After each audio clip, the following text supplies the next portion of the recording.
Hey, welcome back to another episode of the She's Making an Impact podcast. I'm your host, Rachel Ngom. Today I have such a great conversation with you about how to integrate family and being a parent and your whole family with your business and entrepreneurship. So we have a great conversation with you. Before we dive into that, I actually want to share with you a review of the show from Blair Brown. She said, great podcast for action takers. For every action taking entrepreneur, this show is for you. Rachel delivers actionable advice and next steps for listeners that are ready to grow their business in impactful ways. Start listening and subscribe now. So Blair, thank you so much for leaving a review. If you email us, clientcare@rachelandgum.com, we have a gift for you. If you have not left a review of the show yet, please do that. That's going to help us reach more people and make a greater impact. And then before you hit submit, just take a screenshot and send that to us, clientcare@rachelandgum.com. And then I have a little gift for you to say thank you.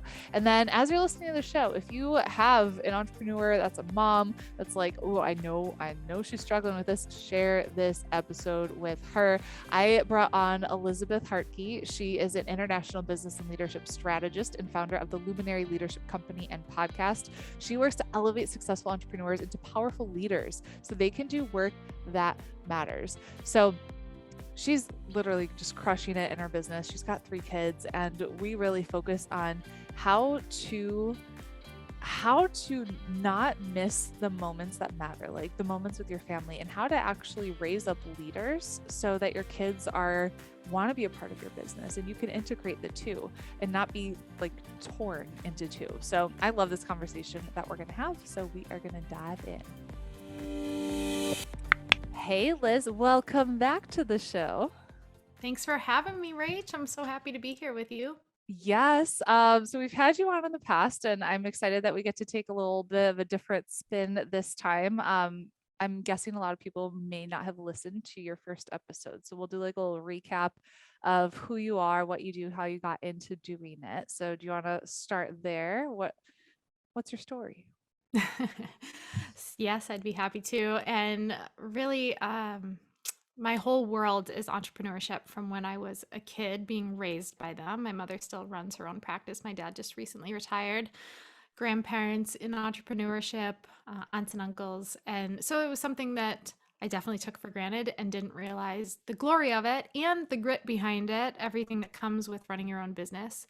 So all these years later, I'm now mentoring and supporting entrepreneurs. And specifically, I work a lot with entrepreneurial families, people who are called to this mission in business that's really on their heart. And it's more than just a way to make money, but it is truly a mission. It's a vocation. It's something that they've been led to, and that they would lose sleep at night if they just ignored it or buried it. And then they're equally as called, if not more called, to raise leaders, raise kids who are making an impact, have this family that's on a mission too. And that's a tall order. So as the co-founder of the Luminary Leadership Company, we work directly with entrepreneurs like you in different programs to support them in integrating family and business and finding massive success in both. We say success in business, legacy at home, and really staying intentional about both of those things. And I think a lot of that stemmed from growing up in entrepreneurship and witnessing the good stuff and the tough stuff that comes with being an entrepreneurial family. And I have such vivid memories of seeing my mom at everything. I was so blessed. She was so present, always there to drive us to school and be at our ball games and make dinner for us and be the one to put us to bed or to cart us around to our friends' houses or whatever it was. But I also have memories being pretty young and seeing her and I'd get up at midnight or something to go use the bathroom or get a drink of water when I was 4 or 5 years old, seeing her at the dining room table making up for that lost time that comes with the flexibility of entrepreneurship, but there wasn't the freedom. So I've been on this mission of how can I lead entrepreneurs to do the good work with the ethics and integrity and impact that my mom did, but build in the freedom piece and really help them elevate their businesses to a place where they have the capacity to be just as intentional in their own homes with their families too. So we're constantly creating and innovating, and it is such a fun season right now and such a gift. I work alongside my husband, and we have 3 little ones of our own. So, it's just like go mode circus all day, every day, but I couldn't be more grateful. I love it. I think a lot of our audience were ambitious entrepreneurs, and a lot of us have families and, kids, and we want to be able to do good at both. Like Mm, we want to have the business and we want to be a great parent, but sometimes we feel like if we're doing well in one, the other one is failing. yeah. So how can we actually do both well? I that is the $1 million question because we feel really spread thin in all areas of our life. We have these two callings that have been put on our hearts, and I think sometimes that's the problem is we look at them as two separate callings, two different worlds that we're leading in.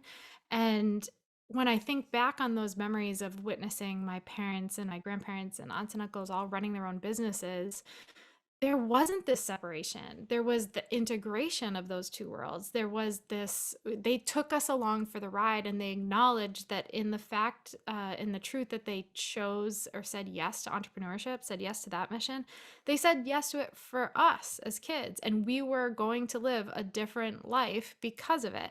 And I think sometimes we don't acknowledge that part. I don't know Mm, if it's the plague of the online entrepreneur. Like you can do that a little bit more when you own a restaurant, right? Like your mhm, kids are right there bellying up at the bar as you're serving your clients, and they really are in it. I have our family friends that we've been super close with our whole lives own this incredibly successful Italian restaurant up in New Hampshire where I'm from. And those kids literally grew up in that restaurant. They were waiting tables when they were, not long after they learned to walk. But in the online business world, which many people are in now, I think there's this disconnect where we don't feel like we're bringing our kids along for the ride because we're sitting on our laptops, kind of creating our magic there. mhm, But we're doing our kids a huge disservice when we are not intentionally seeing the power and the possibility that could come from them witnessing our good work and witnessing our hard work and witnessing our mission and understanding it and understanding what role they play in it. And I think it leads us to feeling like we're falling short in both areas all the time. It depletes our energy. It has us feeling guilty when we're working, right? Because we feel like we have to, like, we should be with the kids. It has us feeling, uh, stressed when we're not working and we are with the kids. And it's that feeling that puts us into this cycle of forever feeling behind, forever feeling guilty, and then not giving our kids the benefit of what comes with being and choosing to be intentionally an entrepreneurial family. And when you shift that thinking. We call it a founder family, right? When you go from being an entrepreneurial parent, someone that's leading in these two separate worlds, split in two, trying to juggle both things, to a founder family where you kind of acknowledge, okay, we've chosen this journey together. And even if our kids are really young and they're not working in the business like my friends when, they were waiting tables as little kids alongside their parents, they are still a part of the team, and their attitude towards life, their how they live by our values, the way that they serve people, the way that they support us, the way that we support them, it's all about a part of the structure and the um, mechanism that makes the dream come to life. So I think this is a new movement, and I think that it's going to change the lives of not just us as entrepreneurs because it's going to free us from that pressure that's basically impossible to deliver on, but at the same time give our kids this gift that they weren't getting otherwise. When you look pre-industrial era, okay, so when you look before that period in time, the kids were alongside their parents in partnership. They were integrated as a team out of necessity. I mean, that was just the way it was designed, and they were witnessing the hard work that their parents were putting in on the farm, or the way that they were learning skills. They were learning how to cultivate a field and grow their own food and feed their family and cook and work together and manual labor and just all the things that come with that. And then industrial era comes, kids go off to school all day where they don't learn any of those values or any leadership or anything of that nature. And the parents go off to a job, and that integration goes away. And our kids are being stripped of those opportunities to grow and lead and learn and develop. It's just, this has become a life's mission for me because I think it's going to give hope to the next generation. They can step into who they're called to be and be supported by their parents in the process, and give their parents the wind beneath their wings that we need to be able to lead our businesses and our kids really well. Yeah. So we actually just purchased a farm 10 minutes from here, Awesome. which I'm so excited about. And so we were there yesterday. My husband's been working on cleaning it up. We just bought a horse to put on it. Bella, she's really sweet. And TJ and my husband were riding the tractor together. And so I can totally see him just like hanging out with dad, watching him do like lessons and riding and training. And that like I can see, and it's very tangible. How can I get him involved in what I'm doing in my online Mm. business? Like I have him, he's recorded like he when he was here more often, he because now he's at school all day and I'm working when he's at school. So he would like Right. record part of my intro of the podcast or something like that. But what are some other things I can do to have him be more a part of it? I think it's opening the lines of communication more intentionally. Hmm. So my kids are 6, 5, and 3. I mean, I don't really foresee my 3-year-old sitting alongside me at the desk, like answering emails and Slack messages, right? Some of the nitty gritty that goes into running an online business or any kind of business, communicating with my team. But one of the things that we are super intentional about are the conversations we have around the dinner table. For us, the dinner table is sacred. It's very tempting sometimes after a long day and when the kids are totally squirrely or maybe the youngest one's missed a nap to have the quick dinner and like move on to bedtime. But we've really tried to elongate dinner time. I think back to childhood, and that was such a precious time. And it was, I'm Italian and Arabic, so meals were drawn out on purpose, and that was where the conversation happened. So part of it is okay, how do you not just model the values that come with entrepreneurship, but how do you talk shop, right? So how do you actually have these conversations around the work you do and why you do it, and how it aligns with your family values? Your family values should be very much the same as your business values. I think sometimes people have separate ones and it doesn't really, it's not in integrity or congruence.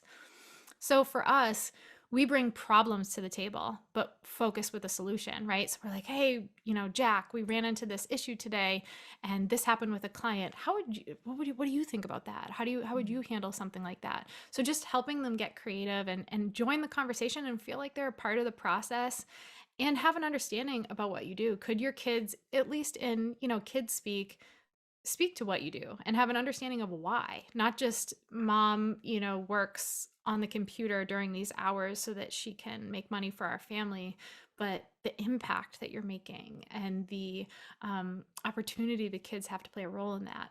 Other ways for us are outside of talking shop, it's the modeling piece. And we talk a lot about the values, but can our kids actually see them? Could they identify them without us ever saying the value? So we have what we call our true north, which I'll talk a little bit more about, but it's essentially our family values that we live by, but they're defined by us. So it's not just saying faith, but what does that mean? And what does that look like in our day-to-day lives? It's not just saying leadership, but how could our kids spot it and based on our definition for it?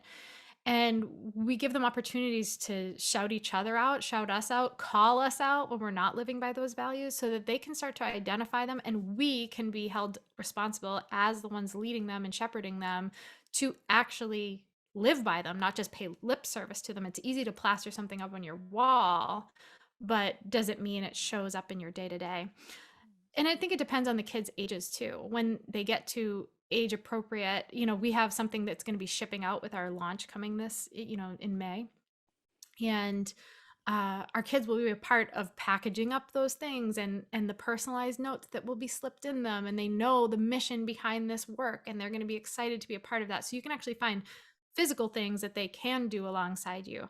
But I have young kids too, and it's like they're not going to sit next to me for 5 hours a day and quote work the business, but they should understand it and they should be a part of the conversation in it and they should be part of the problem solving. And I think being really aware of how you talk about business is important. It's very natural at the end of a long day to sit down, and talking shop looks like venting about the stressors of the day, right? Like I'm Hmm. updating Michael, my husband, and it's very easy to accidentally share the bad stuff because we kind of take the good wins and the progress for granted. And we don't need to talk about that. We got to focus on the problems because we got to solve them. But then the kids are just absorbing that and they're hearing only stressors and they're getting a certain perception of what it means to be a small business owner that isn't necessarily true or accurate and might diminish their spirit for entrepreneurship, which could be a really sad thing if they do have something on their heart that they're called to create in the future. Hmm.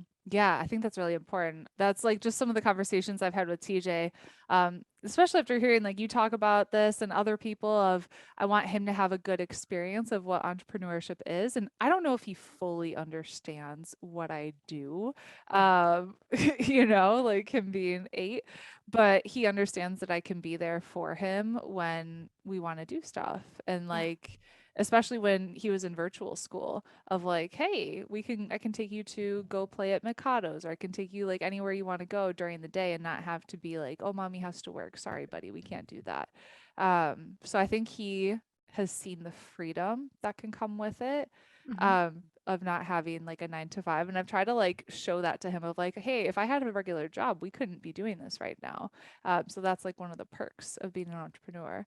Hmm. Um, what about how do you get so let's say you haven't done any of this stuff and you haven't gotten your kids involved and they're now older and they're like 10, 11, 12, 13, 14. How do you start from like that age of, hey, we want to start getting you involved, and they're like, why now? You Hmm. know? Yeah.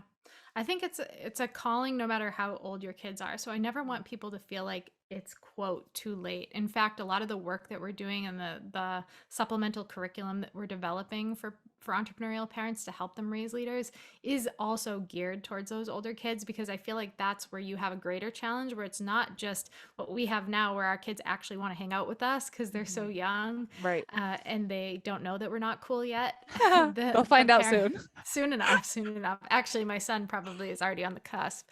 He'll joke that I embarrass him. So, but parents with kids that are starting to develop their own personalities and discover, their own interests outside of their parents, it might feel tougher.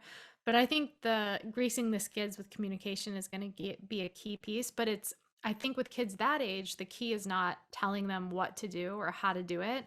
It's asking questions to help them explore and define what that could look like. Because what we know to be true, when I say we, I mean my husband and myself, our team, and what we're developing, is that entrepreneurial parents can give their children a gift that other parents just can't. It's not that entrepreneurship is better. It's not that there's anything wrong with these other callings. For some people, their calling is to be a teacher in the school system, or a nurse in the hospitals, or a doctor, or in a corporate setting, because that's where they're thriving. It's not a criticism of any of that. It's just speaking to the entrepreneurs and understanding that we can really, through the gift of entrepreneurship and small business, help our kids become leaders through this tool, and independent thinkers and trailblazers.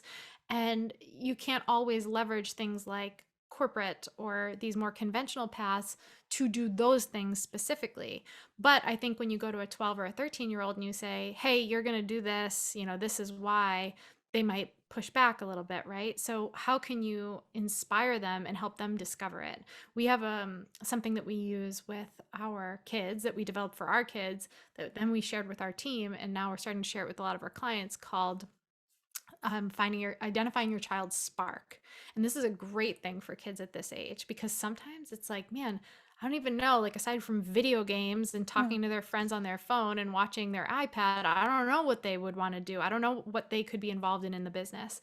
So this is a resource. It's a workbook that we keep it on our kitchen island, so it's present, and we just kind of, it has questions to help unearth that and figure out what are their strengths, what are their skills that they are developing and things they're interested in, and what are their innate giftings, the things that God just imprinted on their DNA that makes them special, that we might take for granted because we see it all day every day, but it is something really special that could set them apart in entrepreneurship, or at least developing the entrepreneurial spirit, which could serve a child in any path that they choose.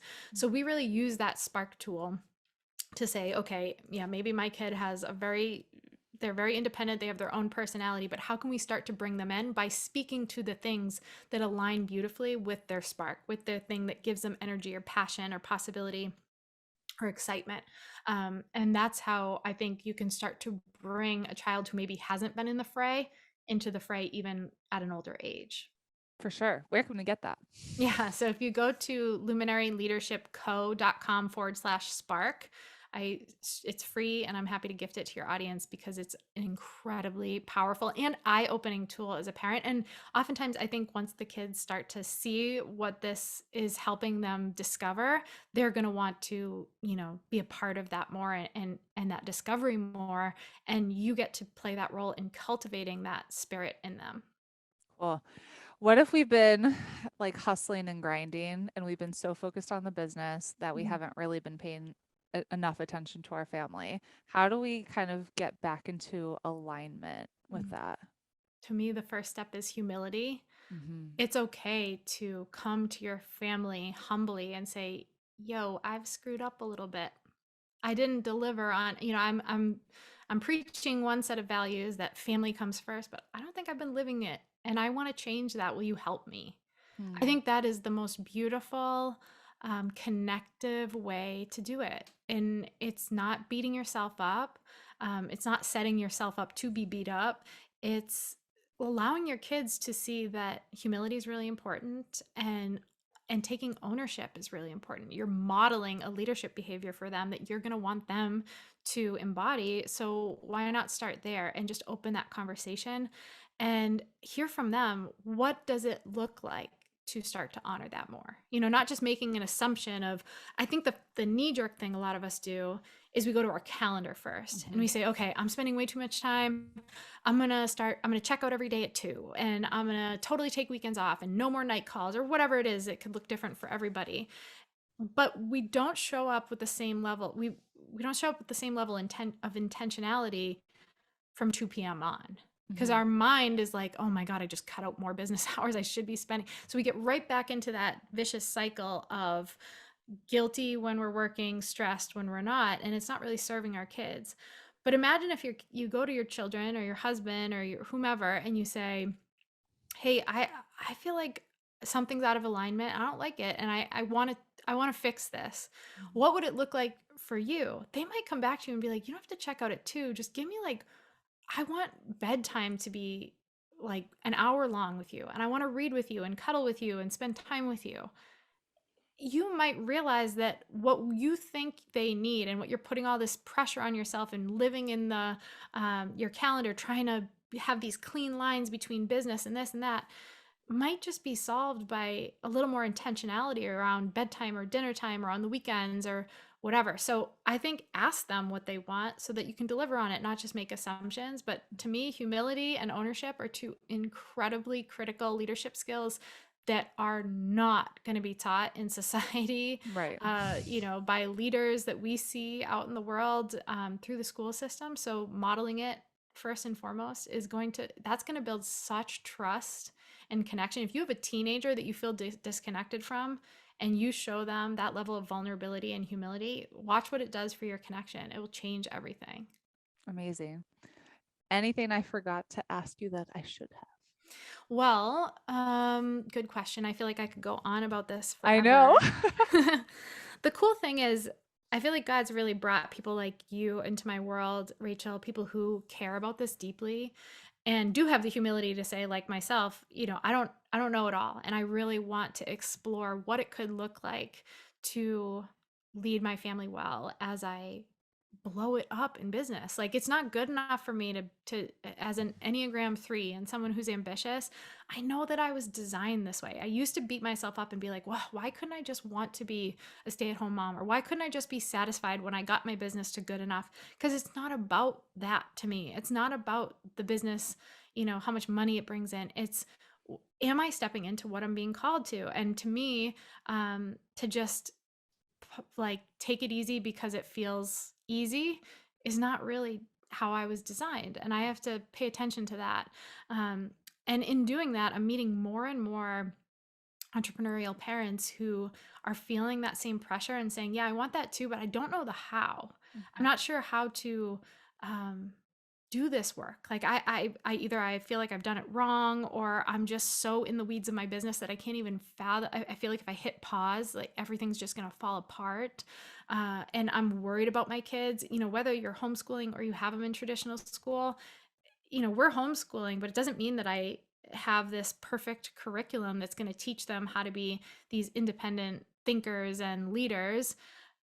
there's no plug and play for that. It has to be modeled by me. So one thing that we're doing that's really cool that I'm excited about is we're hosting something called a rally cry. And it's essentially a call to arms for any of these entrepreneurial parents who are like, okay, I hear you. I feel called to this.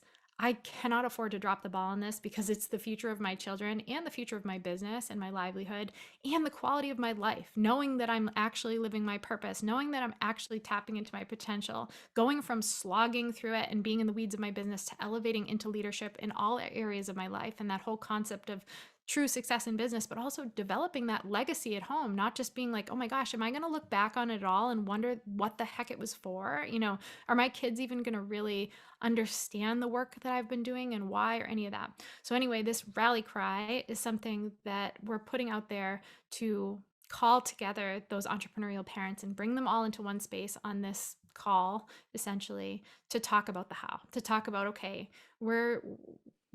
God's called us to a pivot in this season at the Luminary Leadership Company to really take this on fully, knowing that it's a major pain for a lot of us, and our legacy is on the line, and our kids' future is on the line. So I would invite any and all of you to come join us on this rally cry, because we want the right people there and we really want to support you. We feel like this is an opportunity to really change the future for our kids and for ourselves, and really honor entrepreneurship and the gift that it is, but also be given the tools and the community to back you in that process. Yeah. So where can we join you for that? So head on over to luminaryleadershipco.com/Rachel.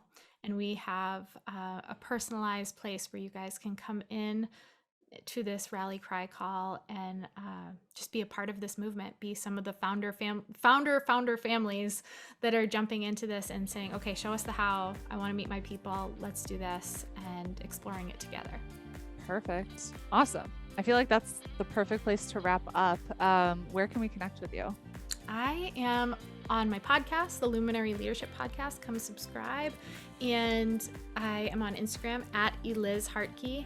But if you join us for that rally cry or for the Spark tool that I mentioned, we'll be connected through there as well. And I'd be happy to connect and chat with any of your listeners, because if they're friends of yours, I would want them to be friends of mine. Amazing. Liz, you're awesome. Thank you so much for being here. Thanks for having me.